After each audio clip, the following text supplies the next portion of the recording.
நானும் மோகன் நாங்கள்லாம் வந்து நீங்கள்லாம் இல்லாமல் நாங்கள் ஒன்றுமே கிடையாது. உங்களுடைய ஆதரவு தான் எல்லாமே எடுத்துருக்கோம். இன்னைக்கு இனிய நண்பர் மோகன் அவர்களுக்கு பிறந்த நாள். ஸோ இவ்வளவு சிறப்பான நாளில் கோயம்புத்தூர் மோகன் அவர்கள் ப்ரொடியூஸ் பண்ணி விஜய் அவர்கள் வந்து டைரக்ட் பண்ண இந்த ஹரா இந்த படத்தையும் ரிலீஸ் பண்ணியிருக்காங்க. ஸோ ரொம்ப சந்தோஷமாக இருக்குது. அதே மாதிரி இந்த படத்தில் வந்து நிறைய டெக்னீஷியன்ஸ் எல்லாம் புதுசாக ஒர்க் பண்ணியிருக்காங்க. மியூசிக் டைரக்டர், கேமராமேன் இவங்கெல்லாம் வந்து புதுசாக வந்து ஒர்க் பண்ணியிருக்காங்க. எல்லாத்துக்கும் அட்வான்ஸ் வாழ்த்துக்களை வந்து நான் தெரிவிச்சுக்கிறேன். அதே மாதிரி கோயம்புத்தூர்லேருந்து என்னுடைய ரசிக மன்னர்கள் இன்னும் அம்மா பேட்டர் அவர் கருணாகரன் அவர் மோகன் ரசிக மன்றத்தை சேர்ந்தவர் இன்னும் நிறைய பேர்லாம் வந்திருக்காங்க கோயம்புத்தூர்காரங்க. எல்லாத்துக்கும் என்னுடைய பணிவான வணக்கத்தை தெரிவிச்சுக்கிறேன். நண்பர் மோகனை பற்றி எல்லாத்துக்கும் தெரிஞ்ச விஷயம் ஒன்று இருக்கு. என்னன்னா பாட்டு. எனக்கு அதை விட ரொம்ப பிடித்த விஷயம் மோகன் அவர்கிட்ட வந்து என்ன அப்படின்னு சொல்லி சொன்னோம்னா, நாங்கள் நிறையா சினிமா துறை இருக்கிறவங்க எல்லாருமே நிறைய ஃபங்க்ஷன்கள் கலந்துக்குவோம். அப்போ வந்து வழக்கமான சடங்குகள்லாம் இருக்கும், வழக்கமான சம்பிரதாயமெல்லாம் இருக்கும். ஆனால் எதுலேயுமே இதுவரைக்கும் மோகன் வந்து கலந்துக்கிட்டதே இல்லை. அவருடைய பெஸ்ட் குவாலிஃபிகேஷன் அப்படிங்கிறது அதுதான். ஸோ ஒவ்வொரு ஃபங்க்ஷன்லேயும் பார்த்துட்டு இருக்கிறேன். அவர் வந்து அந்த அளவுக்கு கரெக்டு மேனர்ஸோடு அவர் நடந்துக்குவார். அதே மாதிரி வந்து இவ்வளவு நாளும் அந்த உடம்பை வந்து இந்த அளவுக்கு அவர் மெயின்டைன் பண்ணிக்கிறது காரணம் அவருக்கு இருக்கிற கட்டுப்பாடுகள் அதெல்லாம் தான். இப்போ எல்லாத்துக்கும் பிடித்த விஷயமான சாங் வர்றேன். என்னன்னா சில பேருக்கு சில காம்பினேஷன்ல வந்து சாங் இருந்தாலும் மோகன் அவர்களுக்கு நம்ம இசைஞானி இளையராஜா அவர் மியூசிக்ல நிறைய பாட்டு ஹிட் ஆயிருக்கு. அதே நேரத்தில் அவர் சங்கர் கணேஷ் படமும் அவர் ஒர்க் பண்ணது அதுவும் சாங் ஹிட் ஆயிருக்கு. டிஆர் படமும் அதுவும் பாட்டுகள் தான். அவர் டிஆர் மியூசிக் பண்ணி அந்த படமும் அதுவும் பாட்டு ஹிட் ஆயிருக்கு. அப்புறம் அவருடைய ஒரு லக்கு பாருங்க, யாருக்கு கிடைக்காத ஒன்று, இளையராஜா எம்எஸ்சிஆர் ரெண்டு பேருமே சேர்ந்து அந்த படத்துக்கு இவர் தான். ஸோ இப்படி எத்தனையோ சிறப்புகள் இருக்குது. அப்புறம் அவர்கிட்ட என்னன்னா ஒரு நடிகனா பாட்டுக்கு நடிக்கிறதுங்கிறது எல்லாரும் செய்யக்கூடிய ஒன்று தான்.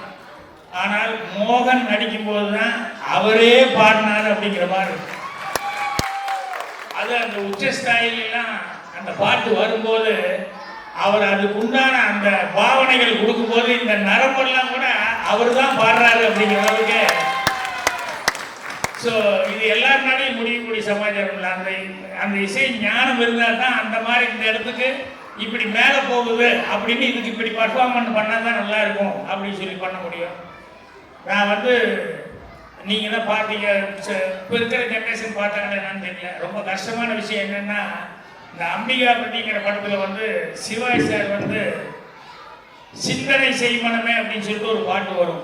அது வந்து 100 பாடல் பாடுற மாதிரி ஒரு போட்டி அதில் வரும் அந்த பாட்டு. அது என்னென்னா வெறும் பாட்டுக்கு லிப்பு கொடுக்கறது பெரிய மேட்டர் கிடையாது.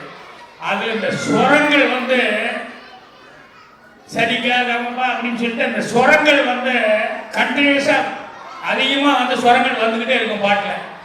சிவாஜி சார் மிஸ் பண்ணாமல் வந்து எல்லா ஸ்வரத்துக்கும் பிரமாமல் வாயை செய்வார். அது வந்து அந்த மியூசிக் நாலேஜ் இருந்தால் மட்டும்தான் அதை செய்ய முடியும். அது நான் சிவாஜி சார்கிட்ட ரொம்ப ரசிச்சிருக்கேன். அதே மாதிரி வந்து அந்த இந்தி நடிகர் சம்மி கபூர், ராஜ் கபூர், சம்மி கபூர், சஞ்சய் கபூர், இந்த சம்மி கபூர் இருக்காரு, அவர் வந்து இன்னைக்கு வரைக்கும் பாட்டில் நடிக்கும்போது ஒரு பாட்டில் அந்த லைன் முடியும் போது டிங் அப்படின்னா அதுக்கு ஒரு சின்ன ஆக்ஷன் பண்ணுவார். ஒரு சின்ன இருந்த கூட விடாம அவர் பண்ணுவார். அந்த அளவுக்கு வந்து மோகன் வந்து பாட்டுல வந்து எல்லாமே கான்சன்ட்ரேட் பண்ணி பண்ணுவார். அதுதான் அவர்கிட்ட ஒரு சிறப்பான சமாச்சாரம். ஸோ எங்கேயும் அதிகமாக சொல்றதுக்கான வாய்ப்பு கிடைக்கல. இன்னைக்கு அவர் பிறந்த நாட்டில் இந்த வாய்ப்பு கிடைச்சா எனக்கு ரொம்ப சந்தோஷமா இருக்கு. அதே மாதிரி நம்ம விஜய் அவர்கள் வந்து அவர் முதல்ல வந்து நம்ம சாரிகாசன் சாரை வச்சு ஒரு படம் பண்ணணும்னு அவருக்கு எப்படி அந்த தாட் வந்து என்ன மாதிரி கதை அப்படிங்கிற மாதிரி அவர் திங்க் பண்ணி அதை பண்ணியிருந்தாரு. அதுக்கடுத்தது யாருமே இருந்தாலும் ஹீரோனே நினைக்க மாட்டாங்க. நிக்கல. இவரை பவுடர் படத்துல வந்து இவரை ஹீரோவை வச்சு படம் பண்ணாரு.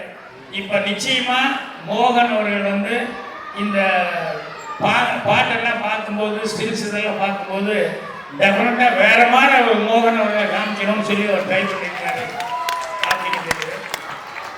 மோகன் அவர்களும் இவ்வளவு கேப்புக்கு பண்றதுனால வந்து கண்டிப்பா ஒரு நல்ல ஒரு கேரக்டர்ல ஒரு இன்வால்மெண்ட் கிடைக்கிற அளவுக்கு அவருக்கு ஒரு கேரக்டர் கிடைச்சிருக்கும். அதுதான் ரொம்ப இன்வால்மெண்ட் ஆகி நடிச்சிருக்காரு. பாட்டை பற்றி மியூசிக் டைரக்டர் பற்றி எல்லாம் ரொம்ப சிறப்பாக அவர் சொல்லிக்கிட்டு இருந்தார். மியூசிக் டைரக்டர் பற்றியும் சொல்லிட்டு இருந்தார், கேமராமேனை பற்றியும் மோகன் சொல்லிட்டு இருந்தார். ஏன்னா ஒரு ஹீரோ வந்து இந்த பாட்டில் இந்த வேலை பார்த்த டெக்னீஷியன்களை பற்றி ரொம்ப சிறப்பாக சொல்றதுங்கிற பெரிய சமாச்சாரம். அந்த மாதிரி ஒவ்வொருத்தரை பற்றியும் இந்த படத்தில் இது பண்ணவங்களை பற்றி எல்லாம் மோகன் வந்து பர்சனலாக தெரிஞ்சுட்டு பண்ணிட்டு இருந்தார். ஸோ மோகன் அவர்களுக்கு இது கண்டிப்பாக ஒரு திருப்பு முனை படமாக அமையணும். அதுக்கு ரசிகர் பெருமக்களுடைய ஆதரவு இருக்கணும். இப்போ எப்படி இந்த ஃபங்க்ஷன் வந்து பிறந்தநாள் ஃபங்க்ஷன் வந்து ரொம்ப கிராண்டாக இருக்குதோ அதே மாதிரி இந்த ஹரா படத்தினுடைய அந்த ஃபங்க்ஷனும் கிராண்டாக நடக்கணும் அப்படின்னு சொல்லி ஆண்டவனை பிரார்த்தனை பண்ணிக்கிறேன். அட்வான்ஸாக இதில் வேலை பார்க்குற எல்லா டெக்னீஷியனுக்கும் என்னுடைய மனமார்ந்த நல்வாழ்த்துக்கள் தெரிவிச்சுக்கிறேன். தேங்க்யூ மோகன். Happy birthday. நன்றி. கரெக்ட் டைம் கொடுத்துருவியா? இந்த வெள்ளம் நீங்கள் ஒருத்தர் வேற சூப்பர் ஒருத்தர் சொல்லுவாங்கல்ல, எல்லாரும் கஷ்டப்பட்டா கூட பேர் வாங்கறதுக்கு வாங்கிட்டு இருப்பாரு. ஓகே, வர சார் பார்த்துக்கிறேன்.